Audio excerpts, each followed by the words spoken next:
how do you tailor LDN titration in patients with known mast cell activation syndrome or extreme sensitivity?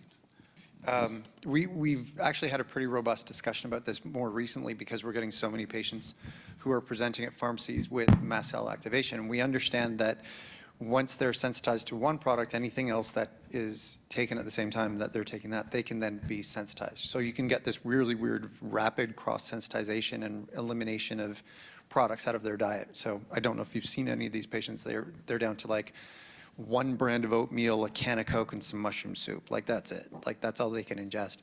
And we're still worried about what other products. So when we're doing medications, what we have to start off with is we ask the big question, which is, what are you currently sensitive to? What have you been safe taking? And then we can tailor our delivery of LDN and titrations to that particular patient. For example, if they've been sensitive to a whole bunch of tree nuts, we're going to avoid an almond oil base, certainly, just out of very conservative perspective. So we can then get into like, well, what oils can you tolerate? Oh, you can't tolerate oils. Well, what powders can you tolerate? And we can start tailoring their individual dosing. And that's the flexibility of a compounding pharmacy versus some of these larger entities that are, you know, chain banner stores that they're doing thousands of patients, and they just look and go, oh, just throw it in some juice, and they just push them out the door.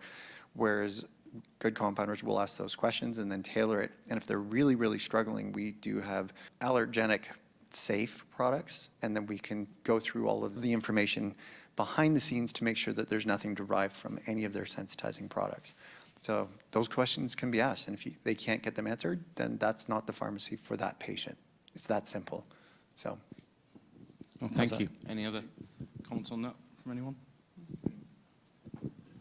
Sure, like everybody else, clinically, it's going to depend on the patient and how much they can tolerate. And unfortunately, I think that there's a cost and an effort involved in practicality for patients too. So it's difficult, right, to try and hit like a median dose that you think they'll tolerate, you know, with enough capsules that you can go up and down and try and do that. But if you're too high or you're too low, then you know, it changes their, trust isn't the right word, but it changes their sort of motivation to continue, right? And so you have to have those conversations. I tend to try and start at some sort of middle dose with some flexibility in there and have them split it up and go up and down and adjust accordingly. I'm going to blow your mind. Yeah. Liquids. Yeah, I was we very do liquid.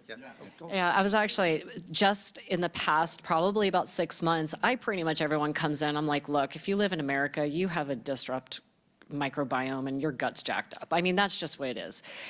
So what I've been doing is, we know with even high quality supplements that are capsules, you're still only looking at maybe a 20–30% absorption rate. So that's where I have made a huge shift, that my patients are getting a lot of liquids, liposomals and topicals, or IVs if I can put in an IV. And a lot of it is, part of that is just because you have to bypass the absorption. And sometimes, and everyone just has, they can't digest well.